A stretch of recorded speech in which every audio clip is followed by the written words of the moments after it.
അപ്പോൾ 29-ാം തീയതി ഏപ്രിൽ 29-ാം തീയതി മേഡം 16-ാം തീയതി അല്ലേ ചൊവ്വാഴ്ച നമ്മൾ എത്തുന്നത് ഒട്ടേറെ വാർത്തകളുമായിട്ട്. ഒരുപാട് വാർത്തകൾ പത്രങ്ങളിലും ഇങ്ങനെ വാർത്തകൾ നിറഞ്ഞു നിൽക്കുകയാണ്.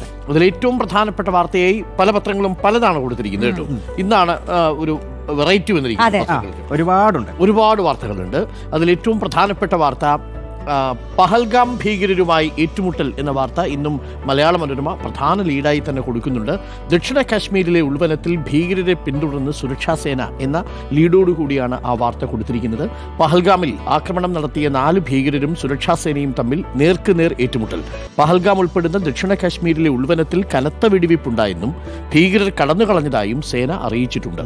അനന്തനാഗിലെ പഹൽഗാം തഹസീലിലെ ഹപ്താർ ഗ്രാമത്തിൽ 2 പാക് പൗരർ ഉൾപ്പെടെ 4 ഭീകരരെ കണ്ടത് എന്ന രഹസ്യ വിവരത്തിന്റെ അടിസ്ഥാനത്തിൽ കുൽഗാം വനമേഖലയിൽ നടത്തിയ തെരച്ചിലിനിടെയാണ് ഏറ്റുമുട്ടൽ. ട്രാൽ പർവ്വതനിരയിലും കൊക്കർനാഗിലും ഭീകരരുടെ സാന്നിധ്യമുണ്ട് എന്നാണ് ഇപ്പോൾ കണക്കുകൂട്ടൽ. ഒരു കാര്യം ഉറപ്പാണ്, ഈ വിവരങ്ങൾക്കും അപ്പുറത്തേക്ക് ഭീകരരെ കുറിച്ച് മറ്റു വിവരങ്ങളൊന്നും ഇപ്പോൾ ലഭ്യമല്ല. ആർമിയുടെ മൂവ്മെന്റിനെ കുറിച്ച് മാധ്യമങ്ങളും കാര്യമായിട്ട് റിപ്പോർട്ട് ചെയ്യുന്നില്ല. കാരണം അവിടെ നിന്ന് ലഭിക്കുന്ന വിവരം മാത്രമേ നമ്മൾ റിപ്പോർട്ട് ചെയ്യുന്നുള്ളൂ. എവിടെയൊക്കെയാണ് സൈന്യമുള്ളത് എന്ന് നമ്മൾ മാധ്യമങ്ങളിലൂടെ പറയാറില്ല. അപ്പോൾ അത് വളരെ പ്രധാനപ്പെട്ട ഒരു കാര്യമാണ്. ഇപ്പോഴും ആർമിയുടെ മൂവ്മെന്റിനെ കുറിച്ച് വനമേഖലയിൽ നടത്തുന്ന തെരച്ചിലിനെ കുറിച്ച് വ്യക്തമായ ധാരണ പല മാധ്യമങ്ങൾക്കുമില്ല. ആർമി അതിൽ ഡിസ്ക്ലോസ് ചെയ്തിട്ടില്ല. അതുകൊണ്ട് മാധ്യമങ്ങൾ കഥയുണ്ടാകും അല്ലേ? എന്തെങ്കിലും സംഭവിക്കുമ്പോൾ അത് കൃത്യമായി പുറത്തു വരും. മാതൃഭൂമിക്ക് സ്വന്തമായ ഒരു വാർത്ത എന്ന തരത്തിലാണ് വയനാട് സാലറി ചലഞ്ചുമായിട്ടുള്ള ഒരു വാർത്തയാണ്. അത് സമ്മതപത്രം നൽകിയിട്ടും പണം നൽകാതെ 20,000 ജീവനക്കാർ എന്നാണ് പറയുന്നത്. പണം പിടിക്കാൻ സർക്കാരിന്റെ കർശന നിർദ്ദേശം ഉണ്ടായിട്ടുണ്ടെന്നും പറയുന്നു. വയനാട് മുണ്ടക്കൈ ചൂരൽമല ഉരുൾപൊട്ടൽ ദുരിതാശ്വാസത്തിനുള്ള സാലറി ചലഞ്ചിൽ സമ്മതപത്രം നൽകിയിട്ടും പണം നൽകാതെ 20,000-ലേറെ ജീവനക്കാർ. ഇവരുടെ വിഹിതം എത്രയും വേഗം മുഖ്യമന്ത്രിയുടെ ദുരിതാശ്വാസ നിധിയിലേക്ക് മാറ്റാൻ സർക്കാർ കർശന നിർദ്ദേശം നൽകി. പ്രൊവിഡന്റ് ഫണ്ടിൽ നിന്നും ലീവ് സറണ്ടറിൽ നിന്നും പണം നൽകാൻ സന്നദ്ധത അറിയിച്ചവരാണ് കൊടുക്കാതിരിക്കുന്നത്. അത് വലിയ കഷ്ടമാണ്. പൈസ കൊടുക്കണം എന്ന് സമ്മതപത്രം ഒപ്പിട്ട് കൊടുത്താൽ പിന്നെ അതിനകത്ത് കള്ളക്കളി വരും. കാരണം സമ്മതപത്രം നൽകുമ്പോൾ പോലും അത് പ്രതീക്ഷിക്കുകയാണല്ലോ, എത്ര രൂപ വരും എന്നുള്ള പ്രതീക്ഷ. അതെ, അത് കഴിഞ്ഞപ്പോഴായിരിക്കും ചില പറഞ്ഞത് ഇത്രയും അധികം പൈസ വേണമെന്നൊക്കെ ചിന്തിച്ചിട്ടുണ്ടാവും. ഇനിയിപ്പോൾ ആവശ്യമില്ലല്ലോ എന്ന്. പ്രത്യേകിച്ച് ദുരന്തം നടക്കുന്ന സമയത്തുള്ള വൈകാരികമായിട്ടുള്ള ഒരു പ്രതികരണം കുറേ നാൾ കഴിഞ്ഞാൽ ഉണ്ടാവില്ല അല്ലേ? നമ്മുടെ ഇമോഷൻസും ഈ സമയത്തിനനുസരിച്ചാണ് മാറുന്നത്. ശരിക്കും നമ്മളൊന്ന് തണുക്കും. അതെ, നമ്മുടെ വികാരങ്ങളും ആ അർത്ഥത്തിൽ തണുക്കുന്നുള്ളതാണ്. ദേശാഭിമാനിയിൽ പെഹൽഗാം ഒരു മെയിൻ ലീഡ് വാർത്തയാണ്. പക്ഷെ അതിനപ്പുറം ഓർമ്മകളുടെ പിറവി എന്നാണ് ഷാജിയൻ കരുണിന്റെ വിയോഗത്തെ ദേശാഭിമാനി മാർക്ക് ചെയ്തിരിക്കുന്നത്.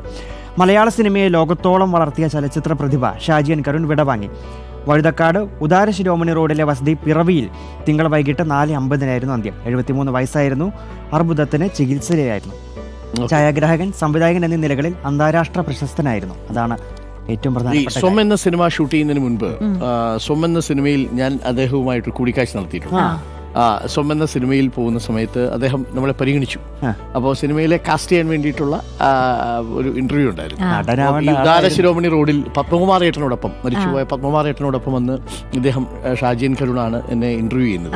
അദ്ദേഹവുമായിട്ട് സംസാരിച്ചു. ഇന്റർവ്യൂ ഒന്നുമില്ല, ഇങ്ങനെ സംസാരിച്ചു. എന്നിട്ട് എഴുന്നേറ്റ് നിൽക്കാനൊക്കെ പറഞ്ഞു. അപ്പോൾ ഉയരം കുറച്ച് കുറവാണ് എന്നുള്ളതാണ് പുള്ളിയുടെ ഒരു ഒടുവിലത് പുള്ളി നമ്മളോട് പറഞ്ഞു. ഉയരത്തിന്റെ ചെറിയൊരു പ്രശ്നമുണ്ട് എന്ന് പറയുകയും അങ്ങനെ അവസരം ശരത്തിൽ പോവുകയും ചെയ്തു. പിന്നീട് അദ്ദേഹമാണ് ആ സിനിമ കുറച്ചു പേരും ഉണ്ടായിരുന്നെങ്കിൽ അപ്പോ നമ്മൾ മറ്റൊരു വാർത്തയുള്ളത് കടമെടുപ്പ് പരിധിയുമായി ബന്ധപ്പെട്ട ഒരു വാർത്ത മനോരമ പ്രസിദ്ധീകരിച്ചിട്ടുണ്ട്. പുതിയ നിബന്ധന വെച്ചിട്ടുണ്ട്.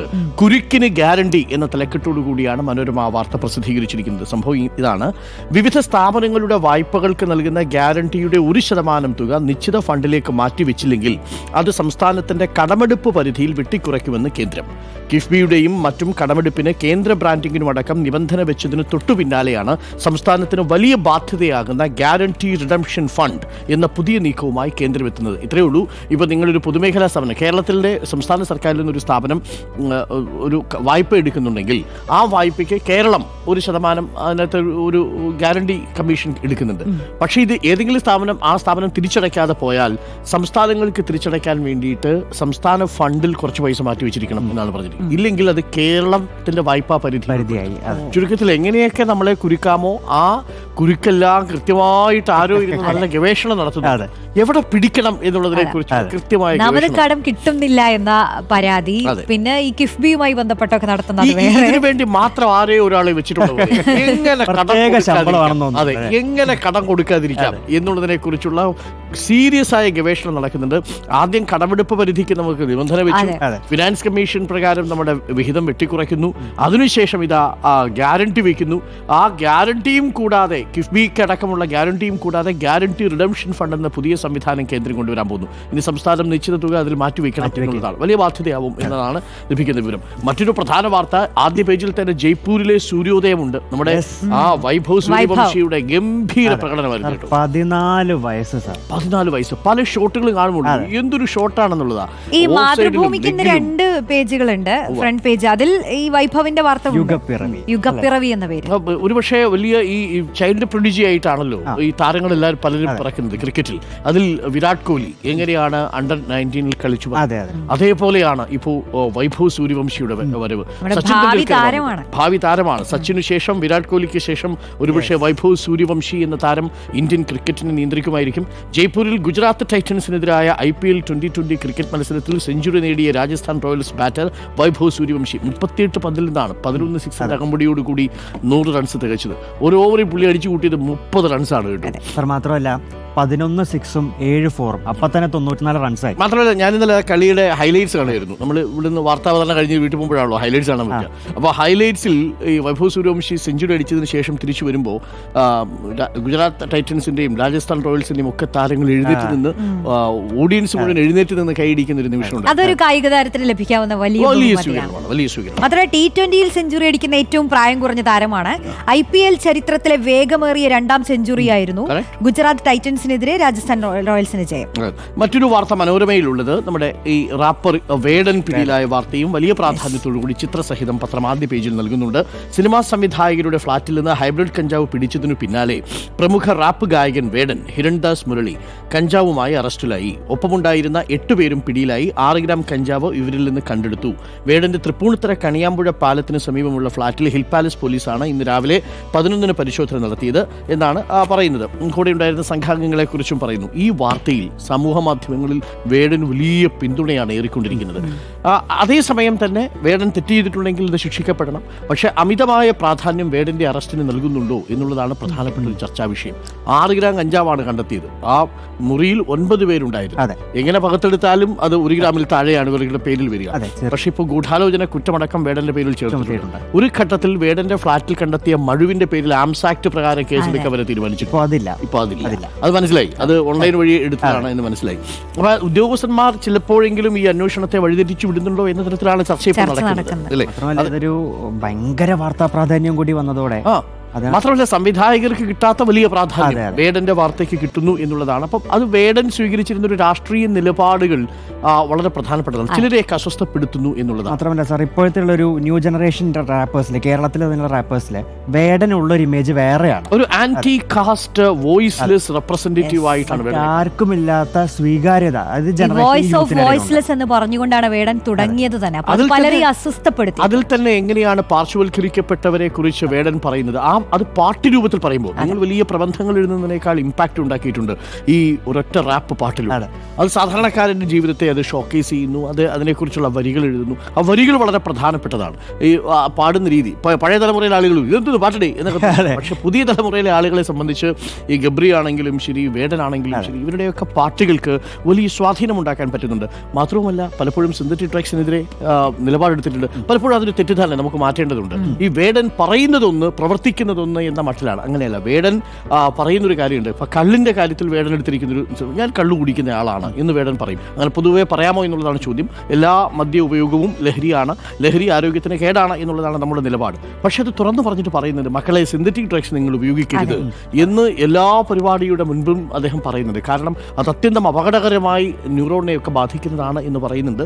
അപ്പോൾ ഓർഗാനിക് ആയിട്ടിരിക്കുന്ന ഒരു റീജുവനേഷൻ ഡ്രഗ് എന്ന രീതിയിലാണ് ഈ കഞ്ചാവിനെ പലരും കാണുന്നത്. നമ്മളതിനെ എൻഡോഴ്സ് ചെയ്യുന്നില്ല. പക്ഷേ എങ്കിൽ പോലും അമിതമായ പ്രാധാന്യം വേടന്റെ അറസ്റ്റിന് കിട്ടുന്നത് ഈ അന്വേഷണത്തിൽ പോലീസിനും എക്സൈസിനും സഹായമാവോ എന്നുള്ളതാണ് എൻ്റെ സംശയം. പ്രത്യേകിച്ച് നമ്മുടെ കേരളത്തിൽ ഇപ്പോൾ സിനിമാ മേഖല അല്ലെങ്കിൽ മറ്റേതെങ്കിലും മേഖലയുമായി ബന്ധപ്പെട്ടൊക്കെ ലഹരി ഉപയോഗത്തിന്റെ ഒരു വ്യാപ്തി ഈ അന്വേഷണ സംഘത്തിന് തന്നെ അറിയാത്തതല്ല. പക്ഷേ എത്രത്തോളം കേസുകളിലേക്ക് എത്തുന്നുണ്ട്. ഒരു കാലത്ത് റോഷ്നി നമ്മുടെ സിനിമാ താരങ്ങൾ ഈ മദ്യത്തെ സെലിബ്രേറ്റ് ചെയ്തിട്ടുണ്ട്. സിനിമാ സംവിധായകർ മദ്യത്തെ സെലിബ്രേറ്റ് ചെയ്തിട്ടുണ്ട്. അവരുടെയൊക്കെ ആത്മകഥയിലടക്കം മദ്യത്തിന്റെ കണ്ടന്റ് വന്നിട്ടുണ്ട്.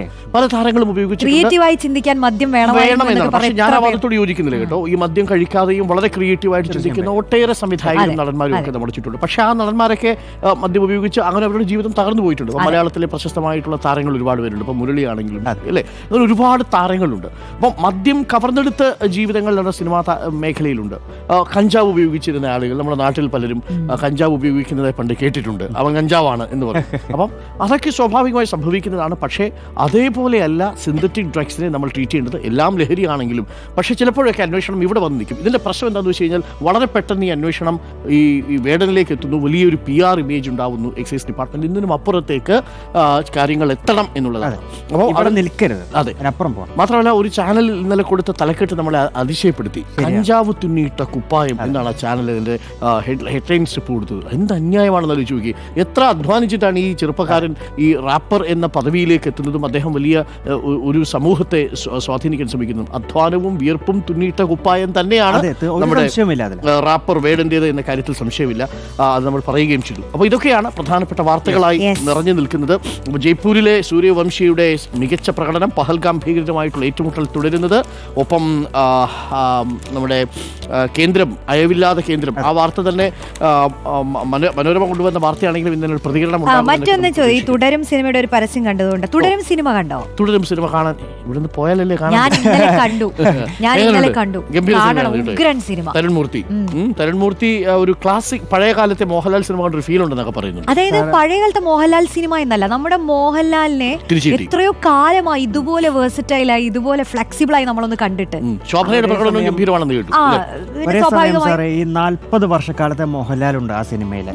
ആ പല രീതിയിൽ തരുൺമൂർത്തി മോഹൻലാലിനെ ഇത്രയും കാലത്ത് മോഹൻലാലിനെ നമ്മൾ കാണിക്കുന്നുണ്ട്. അതൊരു ആക്ടർ ആവട്ടെ, പക്ഷെ പെർഫോമർ ആവട്ടെ, എല്ലാ രീതിയിലും ലാലേട്ടൻ എക്സ്പ്ലോർ ചെയ്തൊരു പടമാണ് തുടരും. എന്തായാലും കണ്ടിരിക്കണം, കാണേണ്ട സിനിമയാണ്. കാണണം എന്ന് ആഗ്രഹമുണ്ട്. അപ്പോൾ പ്രിയപ്പെട്ട പ്രേക്ഷകരും ഇടയ്ക്ക് സമയമൊക്കെ കിട്ടുമ്പോൾ നല്ല സിനിമകളൊക്കെ പോയി കാണുക.